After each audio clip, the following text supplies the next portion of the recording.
como estamos viviendo un tiempo, ¿verdad? Quizá algún tipo de dificultad y de problema, pero ¿verdad? Sabemos que todo esto prepara la venida de nuestro Señor Jesucristo. Nosotros como iglesia, como pueblo de Dios, debemos tener, ¿verdad? Una parte en lo que es la fe y en lo que es la parte de creer que nuestro Señor viene y su redención, la redención de su pueblo con él. Es decir, el Señor no solamente va a venir, sino que va a redimir a su pueblo, va a ayudar a su pueblo y va a beneficiar a su pueblo. Yo quiero compartir, ¿verdad? La cita bíblica está aquí mismo. Puede leerla conmigo, yo voy a leerla. Esta base bíblica se encuentra en Lucas 17, 26 en adelante, Lucas 17, 26. Y la palabra de Dios será leída en el nombre del Padre, del Hijo y del Espíritu Santo. Dice así: como fue en los días de Noé, así también serán los días del Hijo del Hombre. Comían, bebían, se casaban y se daban en casamiento, hasta el día en que entró Noé en el arca y vino el diluvio y los destruyó a todos. Asimismo sucedió en los días de Lot. Comían, compraban, vendían, plantaban, edificaban. Mas el día que Lot salió de Sodoma, llovió del cielo fuego y azufre y los destruyó a todos. Así será el día en que el Hijo del Hombre se manifieste. Padre, te doy gracias, Señor, por tu palabra. Permíteme, Dios mío, transmitir este mensaje, Dios, con tu autoridad y con tu autorización, Dios. Que sean tus palabras, no las mías. Que sea tu presencia, Dios, trayendo a nuestros corazones entendimiento en tu palabra, para que nos fortalezcamos en ella y podamos estar fortalecidos como pueblo y confiando, Dios, en tus promesas, que ellas son fieles y son verdaderas. Tú no nos has dejado, tú estás con nosotros y tú cumplirás cada una de tus palabras de bendición para tu pueblo. En el nombre poderoso de Jesús. Amén y amén. En esta parte del mensaje, ¿verdad? Yo como cuestionante, como la Biblia dice, ¿verdad? En Lucas dice, Jesús dice, como en los días de Noé y en los días de Lot, yo me fui directamente a la Biblia atrás y, ¿verdad? Y analizo y leo las historias de estos dos personajes, ¿verdad? ¿Y cómo fue los días de Noé? En los días de Noé hay algo que de verdad me asombra mucho, porque yo veo en los días de Noé algo como un ambiente preparado para el juicio. Es decir, antes del diluvio, antes de que el diluvio acontezca, estamos hablando de que antes de que el diluvio acontezca, pasan ciertas circunstancias, ciertas situaciones, momentos específicos que son resaltados en la Biblia, que son los que determinan que se ejecute el juicio de Dios. Proverbios dice en una de sus citas que el juicio de Dios, los juicios de Dios traen justicia a la tierra. También, ¿verdad? Yo recuerdo ahora como ahora mismo, hay una base bíblica que se encuentra, ¿verdad? Abraham y Dios, cuando Dios visita a Abraham, antes de Dios subir a Sodoma, Dios habla con Abraham y le dice que no, que Dios no va a subir allá a Sodoma, encubriéndole algo que va a pasar, que es un juicio contra Sodoma y Gomorra. Entonces Dios le dice a Abraham la razón por cual él explica y por qué habla con Abraham, ¿verdad? Su amigo, porque Dios va a traer juicio sobre Sodoma y Abraham va a ser una nación grande. Y Dios dice, yo sé, Abraham, que tú le vas a enseñar eso a tus hijos y tú le vas a enseñar esto a tu descendencia y ellos, para que ellos anden en justicia y juicio, es decir, que aprendan esta parte de lo que es el juicio, porque el juicio de Dios, en cierta forma, trae beneficio a la raza humana. Claro, también es muy doloroso, son procesos muy fuertes y de verdad siento de Dios hablar de esto. Cuando hablamos del ambiente preparado para juicio, que se encuentra, ¿verdad? Que eso es lo que yo no puedo notar en Génesis 6, vamos a empezar. En Génesis 6, 1, si usted quiere su Biblia a la mano, usted la puede usar. yo la voy a estar, ¿verdad? La tengo aquí, la parte que voy a leer, pero si usted quiere buscarla para corroborar, la puede tener. Dice, Génesis 6:1. Aconteció que cuando comenzaron los hombres a multiplicarse sobre la faz de la tierra, en esta parte de Génesis 6 dice,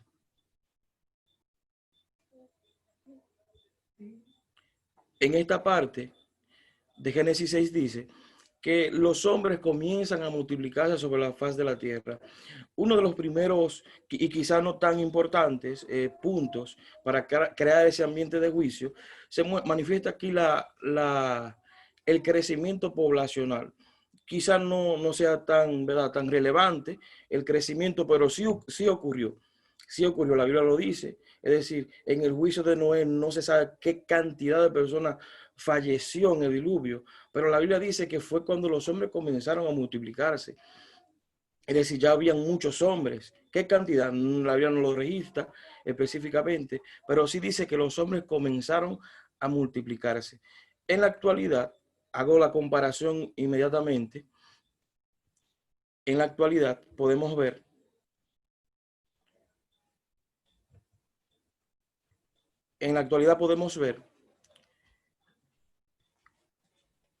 un crecimiento poblacional.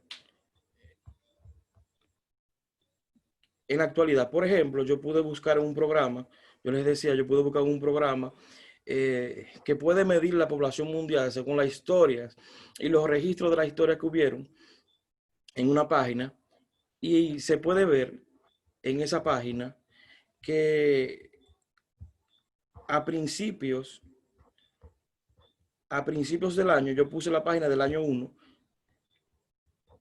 Yudipa me dice que no se ve, lo voy a poner ahora. Ahí está. ¿La pueden ver ahora? ¿Pueden ver la imagen, la diapositiva? Bien. Yo hice un registro aquí desde el año 1. Desde el año 1 dice que habían 170 millones de personas. Mediante usted va viendo el crecimiento, por ejemplo, baja al año 1000 y hay 250 millones de personas. Al año 1500 sube mucho, al año 1500. Cuando llega al año 1802, usted puede ver que ya hay 1000 millones de personas. Ya hay 1000. De 1802 a 1927 hay 1000 millones más, ya van 2 millones. De 1927 a 1960 aumenta a 3000 millones. De 1960 a 1974, y usted va viendo los años, en el año 1987, por ejemplo, 5000 millones, ahí nací yo, ahí sumo yo uno, yo nací ahí. Y usted puede ver los años, pero en el 2019 actualmente hay 7700 millones, redondeándolo, 7.700 millones. Y se pronostica que de aquí al año 2050 hayan 9.700 millones de personas. Es decir, mostrando un crecimiento, ¿verdad? No es tan relevante quizá como los otros puntos que crean ese ambiente de juicio que se pueden ver en Génesis 6, ¿verdad? Pero ahí está, y hay algo comparativo, ¿verdad que sí? Y se puede tomar en cuenta, en consideración. Yo voy a pasar a la siguiente, aquí está. Dice, la corrupción de la humanidad. En Génesis 6:2 dice, que viendo los hijos de los hombres, los hijos de Dios, que las hijas de los hombres eran hermosas, tomaron para sí mujeres, escogiendo entre todas. Habían gigantes en la tierra en aquellos días, y también después que se llegaron los hijos de Dios a las hijas de los hombres, y engendraron hijos. Entonces, esos fueron los valientes que desde la antigüedad fueron varones de renombre. Aquí hay un punto que yo quiero que usted tome, que es cuando las hijas de los hombres y los hijos de Dios se unen. Es decir, los hijos de Dios se refiere al pueblo de Dios, a la descendencia de Sem, ¿verdad? El pastor hablaba no hace mucho de eso. Y aquí hay un asunto de yugo desigual. Aquí comienza el proceso de la segunda etapa de ese asunto. Los hijos de Dios toman una decisión que no fue la mejor para ellos, y fue que se ligaron a la descendencia de Caín, y estos representan a la persona del mundo, la persona impía, es decir, tomaron yugo desigual, es decir, no guardaron los valores de Dios. Por esa razón, usted puede ver un poquito más adelante, lo puede ver aquí, perdón, los hijos de Dios, vea, ya yo se lo expliqué, los hijos de Dios, al mezclarse en yugo desigual, se corrompieron, comenzaron a corromperse, ¿verdad? Ya nacieron otra descendencia, ya esa descendencia que nació quizás no tenía los mismos valores firmes de la directamente de la línea de Dios, sino que ya tenían dos educadores. Tenían un educador, ¿verdad?, que no tenía tanta fe y otro que sí tenía mucha. Entonces ya había una elección de los hijos de elegir a qué lado se inclinaban. Pero al parecer, según la Biblia registra, en Génesis, vamos a leerlo, yo voy a pasar allá. Génesis 6:5, al parecer la humanidad no se inclinó a lo bueno, sino todo lo contrario. Dice en Génesis 6:5, y vio Jehová que la maldad de los hombres era mucha en la tierra y que todo designio de los pensamientos del corazón de ellos era de continuo solamente al mal, el mal. Y se arrepintió Jehová de haber hecho al hombre en la tierra y le dolió en su corazón.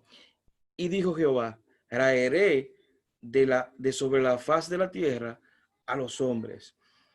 Esta decisión de yo desigual, ¿verdad?, ya tener descendencia, que no se acotejó, ¿verdad?, a lo que es la voluntad de Dios, a los principios de Dios, a las leyes de Dios, provocó que Dios hablara esto. ¿Por qué? Porque esta generación se inclinó a lo malo. Esta generación perdió los valores de Dios. Esta generación se inclinó a la izquierda. Esta generación, ¿verdad?, no siguió por el camino recto de Dios, sino que se lanzó a la izquierda a buscar todo lo que era pecaminoso de una forma tal, de una forma tan tremenda, que todo lo que ellos deseaban de su corazón era solamente de continuo al mal. No había una fórmula, no había algo bueno que ellos desearan, no había un acto de bondad, no había algo altruista, no había algo, vamos a ayudar al vecino, no había nada de eso. Es decir, esta gente estaba solamente en su corazón, con sus pensamientos, con su deseo, inclinado hacia la maldad, hacia lo negativo, hacia lo que no es Dios,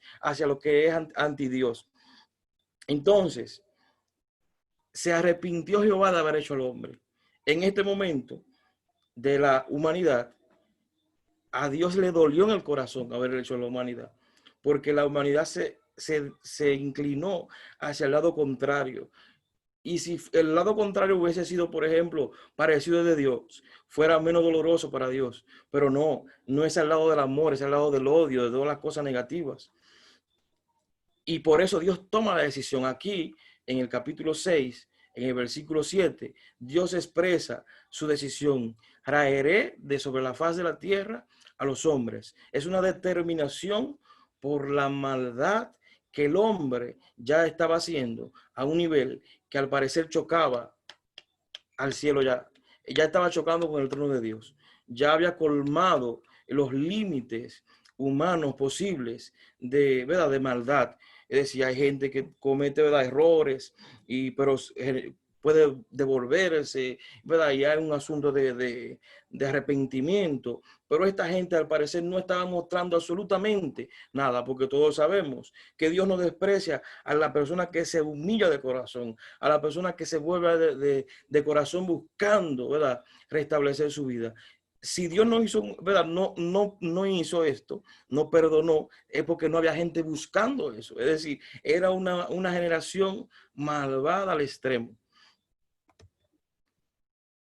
También en el versículo 6 dice, y se corrompió la tierra delante de Dios, y estaba la tierra llena de violencia. Aquí también hay otro factor que aparte, ¿verdad?, que es ya por ejemplo, la violencia es un adictivo de la maldad, es una parte, ¿verdad?, que se añade aquí como un plus de la maldad. Es mala, pero también es violenta, ¿verdad? Porque malvado es pensar cosas malas, pero violenta. Ya violentar a los demás y tomar las cosas por la fuerza y hacer las cosas por la fuerza. Entonces aquí ya se está mostrando otra parte de ellos, que la violencia, la tierra había entrado en una etapa de que primero, ¿verdad? Vamos a tomar nuevamente. Primero, la humanidad aumentó en número de personas, de individuos, pero aparte de esto, de que aumentó en número de personas, ¿verdad? Que como le decía, no es tan relevante, pasó otro asunto. Los hijos de Dios, ¿verdad? Podría decirse la iglesia, tomó una decisión equivocada, se unió al grupo equivocado, ¿verdad? Trayendo como consecuencia una corrupción. El pueblo de Dios se hizo corrupto en este momento. Se corrompió de sus valores, de sus principios, arrojando una generación corrupta. Y esta generación llena de maldad y de violencia, mírela ahí las tres etapas, son las que contraen, las que traen en sí ya lo que es la determinación del juicio de Dios, de determinar, de raer la tierra, toda la humanidad. Pero también, ¿verdad? Hay que decirlo, también en medio de todo esto, ¿verdad? También había un medio de salvación. También había un mensaje y un mensajero. Había un medio de salvación y un mensajero, que también lo tenemos hoy. Que hay un medio de salvación que es Jesús. Y nosotras, su iglesia, ¿verdad? Somos los que debemos de velar por el mensaje de Jesús, para que las personas puedan entrar al arca, para que las personas puedan entrar a la salvación. Y esta etapa son las que desarrollan ese trágico final de esta generación, de un diluvio que extermina toda la humanidad. La maldad colmó la presencia de Dios al nivel de tomar esta decisión tan radical con la humanidad. Y de verdad, la preocupación de este tiempo, ¿verdad? Es porque Jesús viene pronto. El mensaje de esto es que Jesús viene pronto. Y si usted siente que, ¿verdad?, hay alguna similitud, que aquí hay una parte que yo la salté, con lo que es la iglesia. Cuando hablo de la iglesia, no solamente, no me refiero, ¿verdad?, a la iglesia Hebreo 11, yo me refiero a la iglesia, el cuerpo de Cristo en el planeta, porque todos sabemos, ¿verdad?, y tenemos conocimiento de la condición en que está la iglesia. No me refiero a moda o a estilo de vestir, no a eso que me refiero. Me refiero a la conducta, a los valores. De verdad hay un asunto, una situación difícil que si como pueblo, en general, la iglesia no está activa, no está en su actividad correspondiente, entonces es como si la comida no tuviera sal. Es como si quien dice detente, alto, eso no se puede hacer, eso es antimoral, a Dios no le agrada, hasta aquí eso no se puede. Si no hay una persona que haga eso, que diga eso, que es la iglesia quien debe hacerlo, si no hay una persona que diga eso, que haga eso, la maldad va a aumentar y va a crecer, porque ese fue el problema de la corrupción del pueblo de Dios. Es decir, nadie ya decía no hagan, todo el mundo hacía. El ente que estaba para velar, para que hubiera como un filtro o un límite, un lindero moral. Nosotros la iglesia somos un lindero moral, es decir, no había, no, se perdió, se fumó. Entonces, ¿quién le decía a esa generación de Noé? Óigame, eso está mal, eso es pecado. ¿Quién le decía? Porque que todos estaban ya, era una mezcla. Ya no había una persona que cuidara los valores y los principios. Ese fue el problema de esa generación, que esa mezcla lo llevó a que no hubiera un grupo que tomara la decisión. Dios tomó uno, ¿verdad? Que ese fue el vocero de su mensaje, que a Dios le agradó de toda esa generación. Dios encontró uno y con él trabajó. Dice la iglesia, nosotros como iglesia, refiriéndome de manera general, si perdemos, ¿verdad? Como de manera general perdemos esa parte, esa funcionalidad que tenemos, de verdad no vamos a ser útil. Y todo lo que nosotros tenemos como iglesia, no lo vamos a conseguir, no vamos a limitar. Nadie va a estar limitado a hacer la maldad, sino que nadie va a velar, nadie va a clamar arriba. Y no es que se meta, y no es que la iglesia se debe meter a la política, sino que si no ora, que si no busca, porque Moisés no era político. Moisés no era político y Moisés detuvo el imperio más grande del mundo de esa generación, bajo la obra de Dios, bajo la voluntad de Dios, bajo el poder de Dios, bajo la guianza de él. Y a su nombre, Gloria a Dios. Los aplausos, hago los aplausos. Que Dios le bendiga mucho a todos.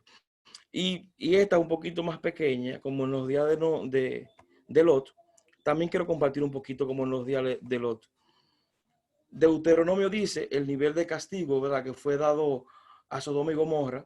Deuteronomio 29:23 dice: azufre y sal abraza toda su tierra, no será sembrada, ni producirá, ni crecerá en ella hierba alguna, como sucedió en la destrucción de Sodoma y Gomorra, de Adma y de Seboim, las cuales destruyó en su furor y en su ira. Aquí, ¿verdad?, Moisés está hablando y comparando al pueblo de Israel, si no hace la voluntad de Dios, comparando el juicio de Sodoma y Gomorra al nivel, pero ahí habla también del nivel de destrucción que fue producida por el juicio de Dios sobre la tierra, sobre la agricultura, que ni se sembraba, esa tierra ni fértil iba a ser ya. Pero ¿por qué este castigo tan grande? ¿Por qué esta destrucción tan violenta, podría decirse, de Dios contra este pueblo? Porque también ya está en la etapa, ¿verdad? Este pueblo estaba en la etapa de una generación pecadora, una sociedad corrompida y perversa. Aquí quizá la iglesia no se corrompió, quizá no había un pueblo de Dios dentro, pero sí también está marcada por los pecados que ella cometía y activaron en Dios los juicios para esta ciudad. Pero antes, dice Génesis 19:4, pero antes que se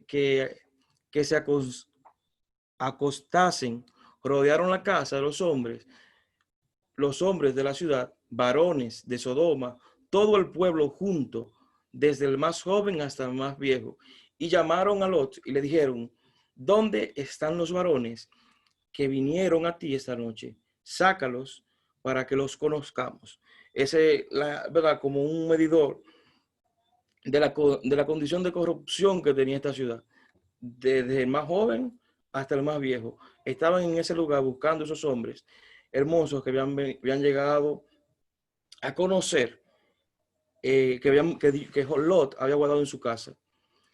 Aquí también manifiesta Judas uno de los pecados que habían en Sodoma, pecados sexuales. Dice: como Sodoma y Gomorra y las ciudades vecinas, las cuales de la misma manera que aquellos, habiendo fornicado e ido en pos de vicios contra la naturaleza, fueron puestas por ejemplo, sufriendo el castigo del fuego eterno.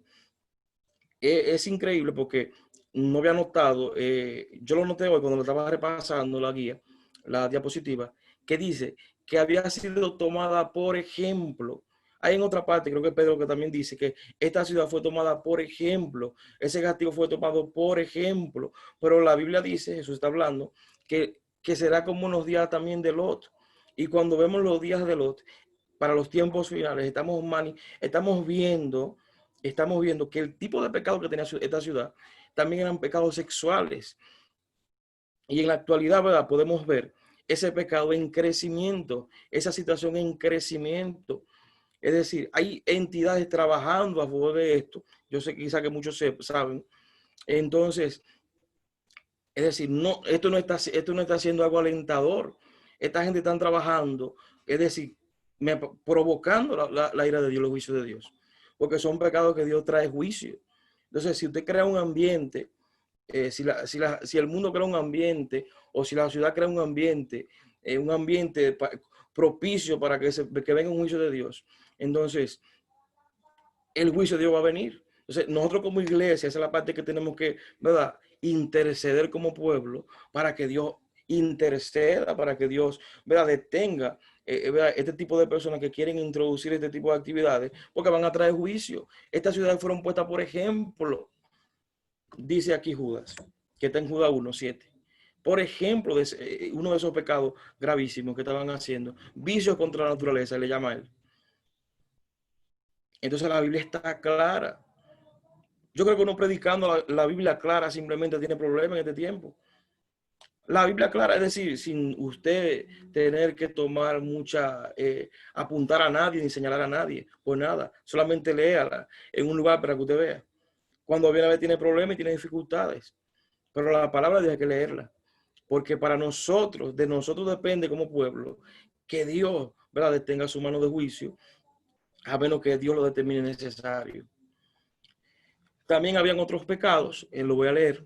He aquí, dice Ezequiel 16:49, he aquí que este fue la maldad de Sodoma, tu hermana, soberbia, saciedad de pan, abundancia de ocio, abundancia de ociedad tuvieron ella y sus hijas, y no fortaleció la mano del afligido y el menesteroso. Oiga eso, la parte de abajo, el 50, dice, y se llenaron de soberbia e hicieron abominación delante de mí. Cuando lo vi, las quité.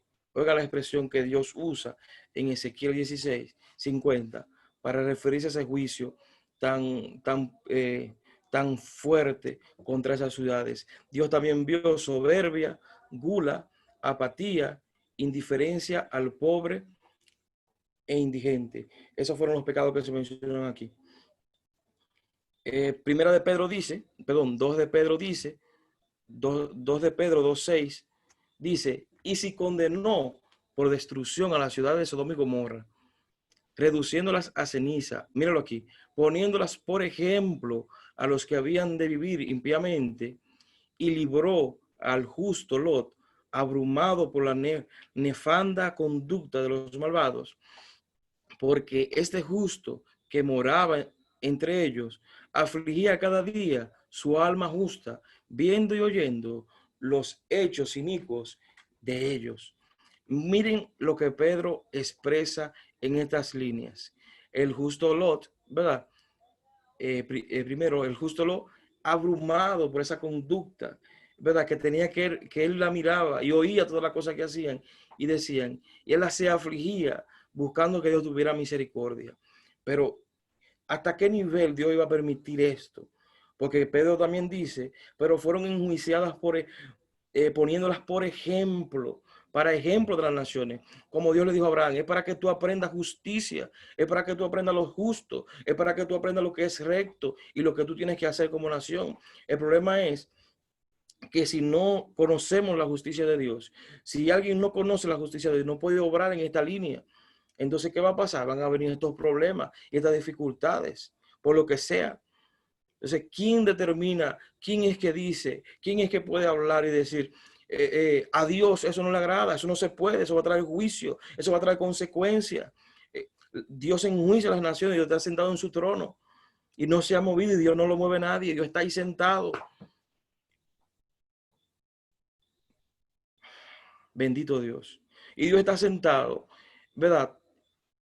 Y nosotros como iglesia, yo sé que hay un pueblo, estoy seguro que hay un pueblo que como Lot está afligido por las cosas que están aconteciendo y por lo que posiblemente acontezca, que está afligido y está preocupado y está morando. Pero ¿hasta cuándo Dios va a permitir eso? ¿Hasta cuándo Dios no va a tomar una decisión y va a encadenar un juicio? Porque Jesús dice también claramente, es como en esos días que va a pasar. Entonces, cuando nosotros entramos y miramos qué fue lo que pasó en esos días, estamos prácticamente iguales en esta generación.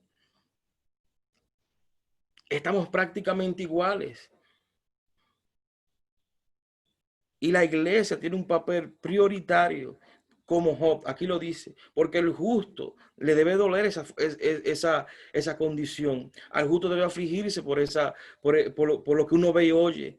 ¿Mm? Pero si uno se anestesia, si uno no le importa lo que uno ve y oye, o que eso es parte de la vida, o que eso es otra línea, o que eso es otro grupo, ¿Mm? Quien hizo la tierra fue Jehová y la van a heredar los mansos. Bendito Dios. Por ejemplo, fueron tomadas estas ciudades. Por ejemplo,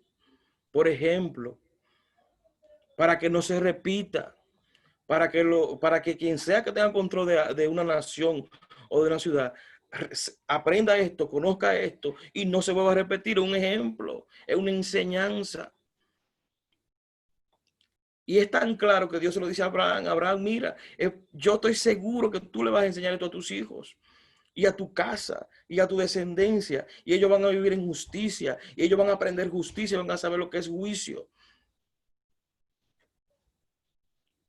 Pero a esta altura hay gente que no conoce esto, hay gente que no creen que Dios está sentado en su trono y no ve este ejemplo, que eso es lo que trae juicio, lo que trae condena. Ah, no, que no es contra nadie, es los juicios de Dios que pueden venir por una condición como esta. Es por ejemplo que dice, gloria a Dios. Pero de todo esto, ¿qué puedo decirle? Hay una promesa. Porque nosotros como iglesia sí tenemos una promesa. Y sí tenemos un resguardo. Y sí tenemos una promesa de vida que está en Cristo Jesús. Pedro dice que sabe el Señor librar de tentación a los piadosos y reserva a los injustos para ser castigados en el día del juicio. Yo quiero que usted sepa, yo lo creo que lo mencioné hace un tiempo, que cuando usted puede ver los juicios de Dios sobre Egipto, sobre esa nación, sobre ese pueblo, si usted lee detenidamente en la plaga número 4, que es la plaga de las moscas, Dios dice que en esa plaga Dios va a hacer una separación, Dios va a hacer una división de los dos pueblos, del pueblo egipcio y del pueblo hebreo. En Gosén ese día no iban a haber moscas. Y en todo el pueblo de Egipto sí iba a haber moscas. Dios cuando hace esta separación y todas las otras plagas siempre dicen, y en Gosén había luz y en Egipto estaba oscuro. Desde la plaga número 4 pasa eso. En la Biblia, léalo si usted quiere. Pero en las primeras 3 no pasa eso. Las primeras 3, el pueblo de Dios sufre las 3 primeras plagas que fueron enviadas sobre Egipto, que fueron la plaga de la sangre, la plaga de las ranas y la plaga de los piojos. Dios no hizo separación en esa parte del pueblo. Es como una antesala para que el pueblo también temiera. Es más, yo creo que si Dios no manda todas esas plagas sobre Egipto, Israel no se va de Egipto. Pero ellos estaban en el desierto y querían devolverse. ¿Usted recuerda cómo quedó Egipto luego de las plagas? Quedó destruido, quedó sin nada. Y ellos decían, no, vámonos para Egipto para atrás. ¿Usted se imagina si Egipto había quedado entero, sin problema y sin dificultad? Pero ¿qué quiero decirle?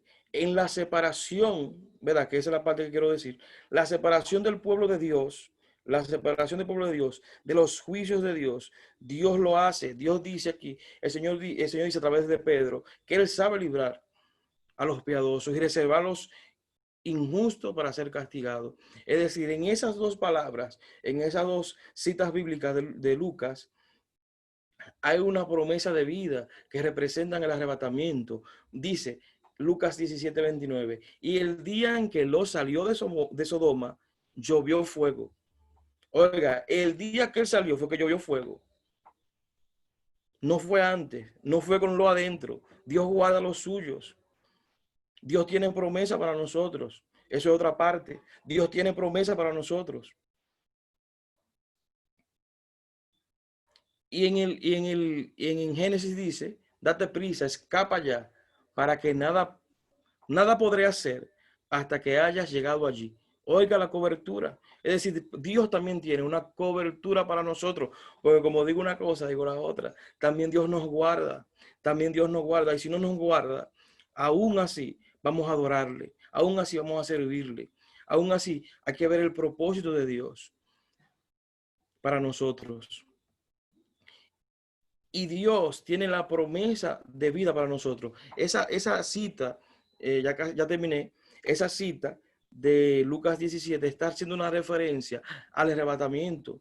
Es decir, cuando de verdad vaya a pasar lo que va a pasar, es decir, en el sentido del anticristo y esa parte de la profecía, cuando vaya a pasar eso, la iglesia va a ser quitada.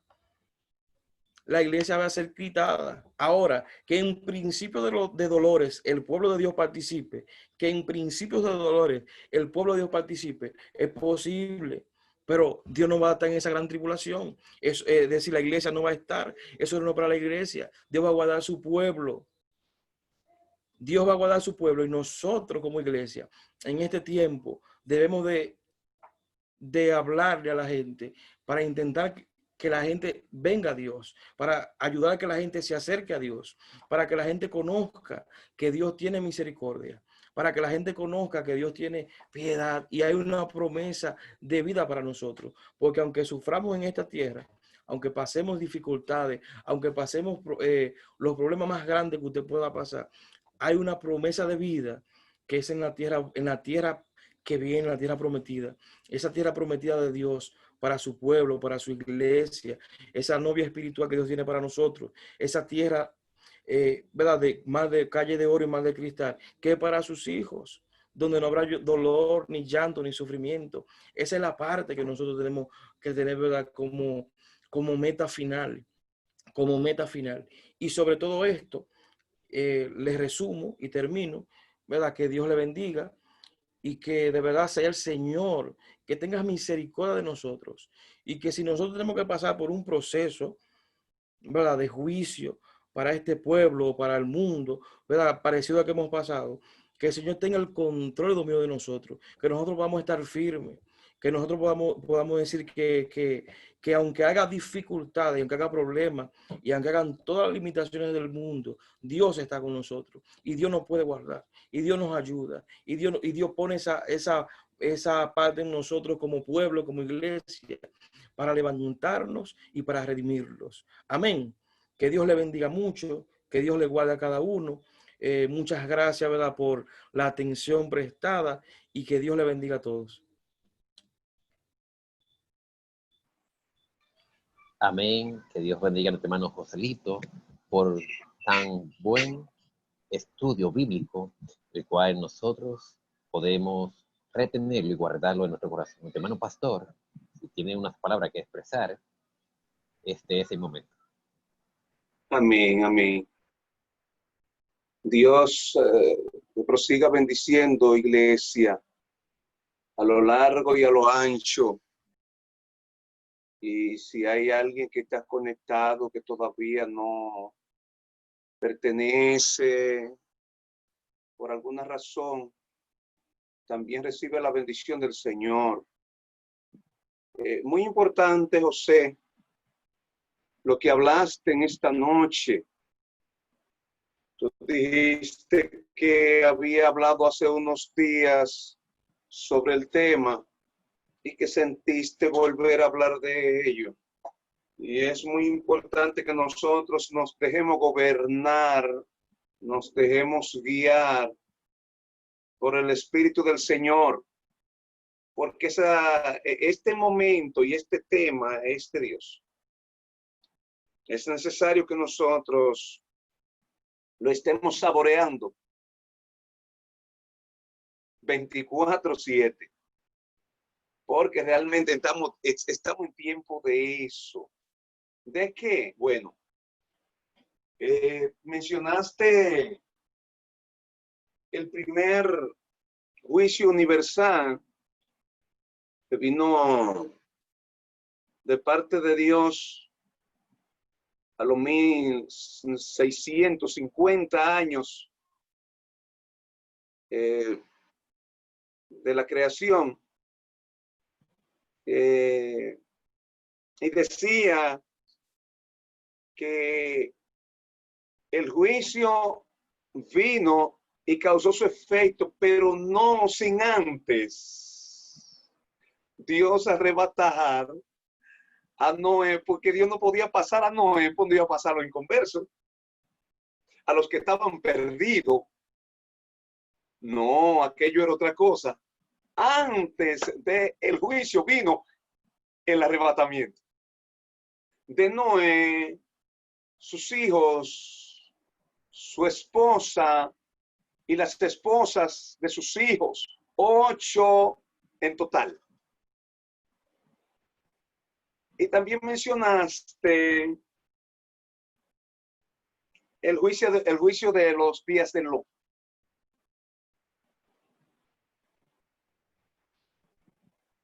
En este tiempo la tierra se corrompió de tal manera que aún a los mismos ángeles de aquellos hombres que estaban perdidos en la homosexualidad, cuidado, en la homosexualidad, decía el ministro José, cómo ha crecido la homosexualidad.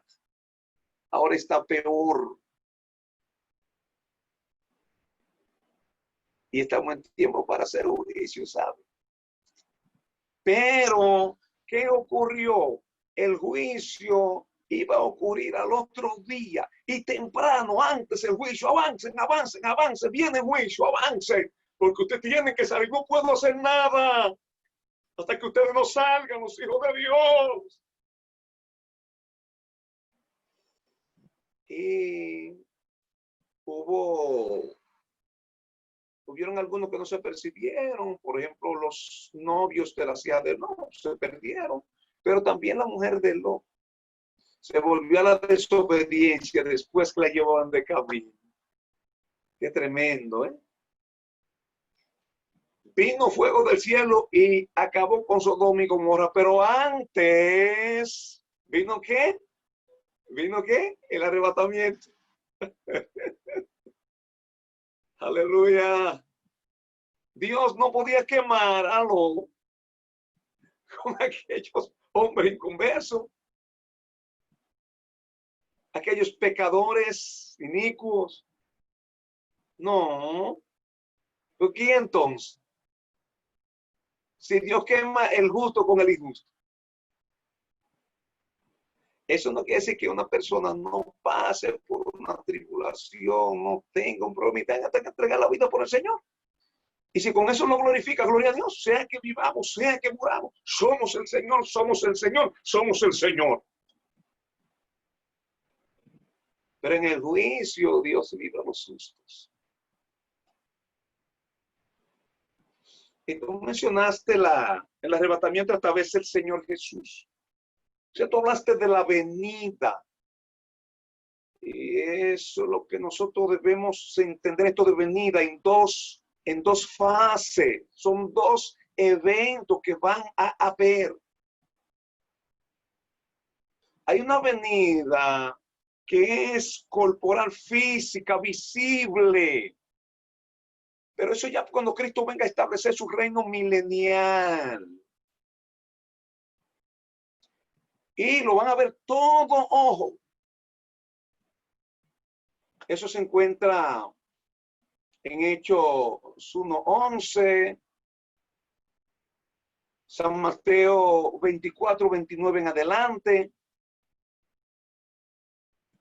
Y Apocalipsis 1:7. Dice que todo ojo le verá y los que le traspasaron harán lamentación por él. Sí, amén. Todo ojo, porque lo va a ver en gloria cuando venga. Pero en el primer evento no. En el arrebatamiento no. Será distinto. Solo lo verán los hijos de Dios. Los que anden en santidad. Los que va a arrebatar. En cualquier momento nos vamos. Eso le vamos a mirar en primera fase, en primera instancia. Nosotros, los que andamos con Él en santidad. Entonces comienzan los 7 años de juicio. La semana de Daniel comienza en ese tiempo. ¿Cuándo? Puede ser mañana, puede ser pasado mañana, puede ser este mes o el otro. Entonces, tenemos que mirar esas dos partes. Por ejemplo, yo le hablé en estos días sobre el arrebatamiento, la primera fase, y dice Pablo en la primera carta a los Corintios, capítulo 15 y versículos 51 y 52, lo siguiente. He aquí os digo un misterio.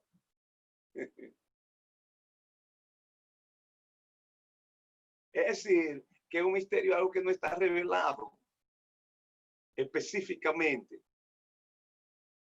He aquí os digo un misterio, dice Pablo.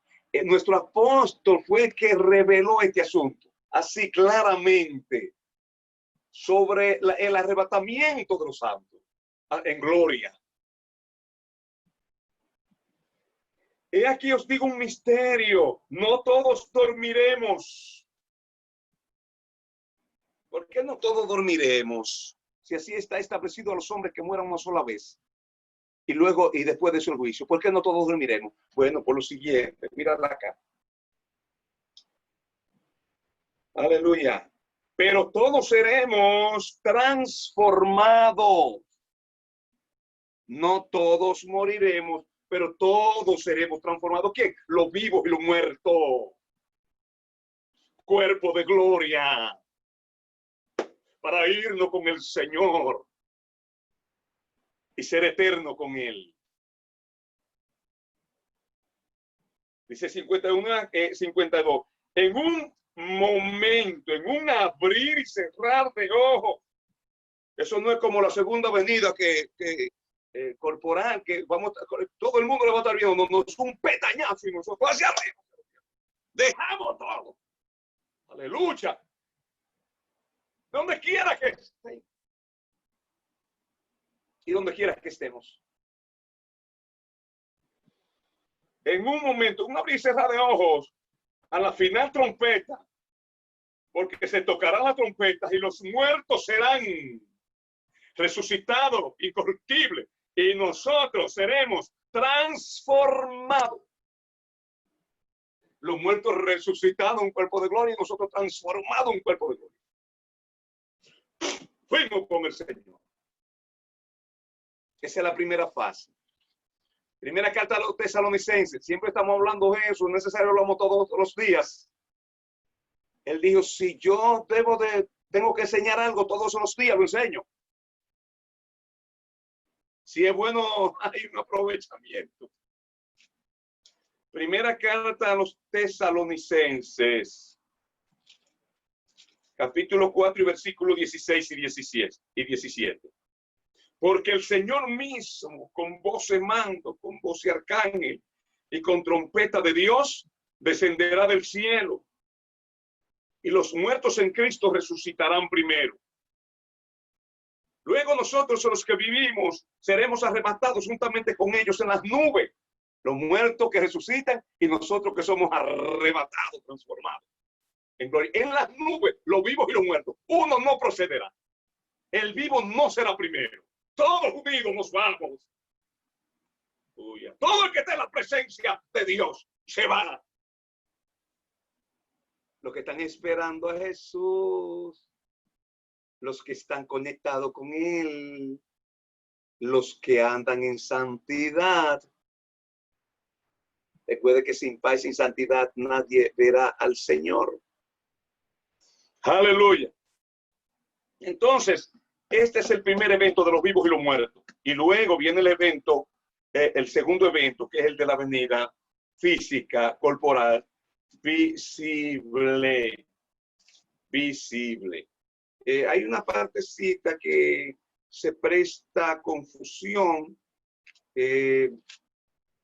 pero es porque se decontextualiza. Pero realmente no hay ninguna confusión, porque solamente con esos dos textos, esos 4 textos, usted entiende sobre la venida del Señor. Eso nada lo puede descontextualizar. Y es cuando habla Pablo en la segunda carta a los tesalonicenses y habla de la venida del Señor y nuestra reunión con Él. Y la gente cree que Cristo va a venir para acá abajo, para reunirse con nosotros aquí abajo, cuando venga a establecer su reino.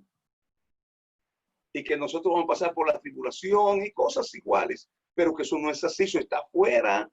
Eso está descontextualizado. Usted no ve que choca con esos textos bíblicos. De 1 Corintios 15, 51 y 52. Y 1 Tesalonicenses 4, 16 y 17. Y otros. Porque después a los 30 años viene el apóstol Juan, que estaba en Éfeso, en una de las iglesias de Asia Menor, cuando el Señor le entregó la revelación, 30 años más adelante, que fue el apóstol que murió último, y habló de esto también. El Señor dijo, por cuanto has guardado la palabra de mi paciencia, yo también te guardaré del día de la prueba que ha de venir sobre el mundo entero para probar a los que moran sobre la tierra. Y aquí yo vengo pronto. Retén lo que tienes para que ninguno tome tu corona. 30 años más adelante, pero ya Pablo dijo, he aquí os digo un misterio. Pablo fue que recibió el misterio. 30 años antes, más o menos. Entonces, dice, pero con respecto a la venida de nuestro Señor Jesucristo, coma. Entramos a la próxima frase. Coma. Con respecto a la venida de nuestro Señor Jesucristo, coma. Y aquí hay otra parte. Nuestra reunión con Él. Os rogamos, hermanos, que no os dejéis mover fácilmente de vuestro modo de pensar, ni os conturbéis, ni por espíritu, ni por palabra, ni por carta, como si fuese nuestra. En el sentido de que el día del Señor está cerca. Nadie os engañe en ninguna manera, porque no vendrá sin que antes venga la apostasía. La apostasía es primero de aquellos días. Y aquí da la explicación. Y habla del hombre de pecado, que es primero. Dice que el hombre de pecado va a estar allí, el anticristo. Pero la iglesia no estará ahí en ese tiempo. No se está refiriendo a eso. Aquí habla en el encabezamiento de la venida del Señor corporal y la reunión de los santos con Él. Habló de dos cosas diferentes.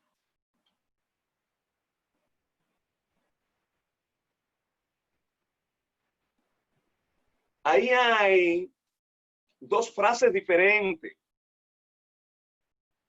La venida de nuestro Señor Jesucristo, coma, y nuestra reunión con Él en su venida, en su primera fase, cuando nosotros nos reunamos con Él y nos vayamos a la casa de su Padre por 7 años, a la boda y la fiesta así en los cielos por 7 años, celebrando nosotros. Es a eso que se está refiriendo. Y su venida dice que habrá apostasía, no como ahora la hay, pero no como en ese tiempo.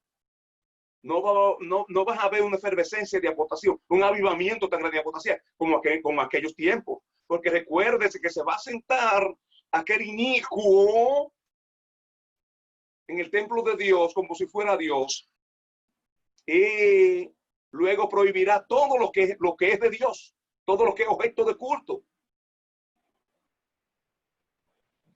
Pero ese hombre hará señales que se parecerá a Dios. Por eso que lo van a sentar en el templo, porque va a ser señales poderosas como Elías que mandó a descender fuego del cielo.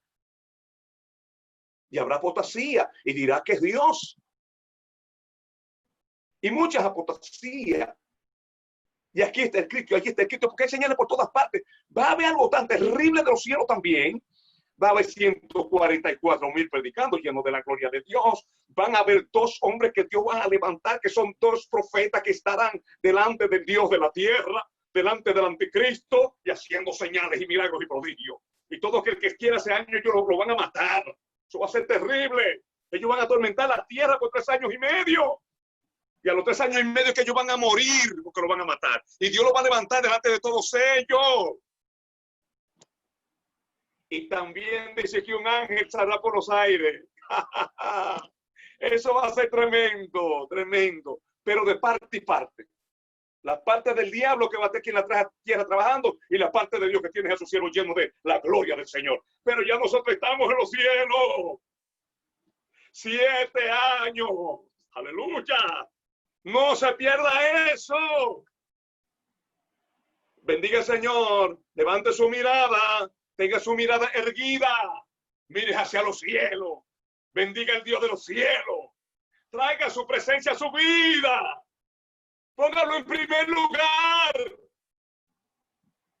Dios no le va a defraudar. El juicio viene. Pero usted y yo vamos a escapar. Que Dios nos bendiga. Gracias, José. Muy bonito. Llegó a su tiempo. Llegó a su tiempo. Déme un consejito, por favor.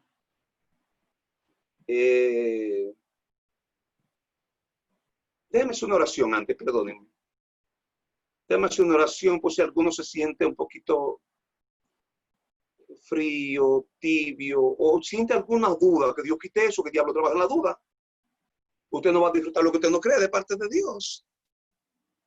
Hay que tener en cuenta con la creencia. Hubieron dos muchachos en la iglesia de Éfeso, donde pastoreaba este hombre joven, Timoteo. Pablo le escribió acerca de ello, Himeneo y Fileto, porque ellos enseñaban que ya la resurrección se había efectuado con la resurrección. Entonces juzgaron con parte del fundamento doctrinal, con parte de la vida de la iglesia. Imagínense que nosotros no creemos que hay resurrección de muertos, ¿a dónde vamos? Y esos muertos que van a resucitar, y esos muertos que van a ser transformados, y esos muertos que se van con el Señor. Oye, que los vivos no precederemos, no seremos primero. Y entonces, con eso no se juega. Y Pablo le escribió en la segunda carta de Timoteo, capítulo 2, y versículo 16 en adelante 19, y le dijo que se condenaban con su propia palabra, y que su palabra carcomía como el cáncer en los huesos, como gangrena, dijo. Espiritualmente hablando, destruyendo a la iglesia, porque eso es doctrina fundamental, y con las partes fundamentales de la iglesia nadie puede estar jugando. Eso es muy peligroso delante de Dios, porque no solamente uno que se cae, es que otros se caen. Por eso es que el anticristo y el falso profeta no le van a permitir los 1000 años, ¿verdad? Ni siquiera en el infierno. Lo van a pasar al lago de fuego derechito, no lo van a juzgar más. Porque dice que van a hacer perder a muchas gentes, sellándolo y haciéndolo irse a idolatrar al anticristo. La imagen. Derechito al infierno se va. Al lago de fuego. Ya no hay más juicio para ellos. Entonces hay que tener cuidado. Estos muchachos, Pablo le dijo, se condenan por su propia palabra, por la enseñanza contraria que estaban llevando. Dijo, y han hecho extraviar a algunos, porque no todo el mundo se van, pero a alguien se llevan con esas enseñanzas que están en contra de la palabra de Dios. Pero, digo, el fundamento de Dios está puesto. El fundamento de la doctrina de la resurrección de los muertos estaba puesto. Conoce, Señor, la cosa suya, dice, y aparte de iniquidad, todo aquel que invocar el nombre del Señor. Porque el Señor puso su fundamento y está ahí, nadie puede tocar eso. Se cae que lo toca. Pero pues ese fundamento no se va a caer jamás. Vas a perdurar para siempre. Entonces tenemos que tener cuidado con eso, la cuestión de la doctrina. Oro por ustedes. Usted sabe que tengo que hablar estas cosas por el amor de Dios. El Espíritu de Dios lo pone en mí. Y cuidado para ustedes poniéndole vallado que estoy. Después no estoy preocupado. La parte mía es darle la palabra y la parte suya, su responsabilidad es guardarla donde esté. Eso no es porque estemos aquí, no porque estemos allí, porque estemos donde usted esté. Donde usted esté, ahí está el Señor. Y el Señor sabe lo que usted cree y lo que no cree. Lo que rechaza o lo que recibe. Y el Señor quiere que reciba lo bueno, preste los oídos. Preste los oídos y reciba la bendición del Señor. Señor bueno, mira la iglesia. Y mire si alguna alma no se ha entregado de la que nos están mirando a través del mundo. Que esa vida se doblegue y reciba a Jesús como su Salvador y evite el juicio de Dios. Y lo que estamos dentro, Señor, que alguna duda, disípala, échala fuera. Échala con su demonio fuera. Con su diablo, Padre. Con su espíritu, Padre. En el nombre, y trae gracia a la iglesia, trae poder a la iglesia. Que se caiga el diablo con su demonio. Una unción poderosa a la iglesia. Que la iglesia haga tu voluntad por encima de todo. Que la iglesia te glorifique a ti, Señor, por encima de todo. Y por encima de ella misma. Así como yo. Señor, gracias. Bendigo a toda la iglesia. Cualquier cosa que tenga que confesar, la pone en su corazón para que la confiese ante ti. Y si tiene que confesar ante los hombres, también que lo haga ante los hombres. Y trae restauración plena en general. Muchas gracias. Muchas gracias. Dios me lo bendiga.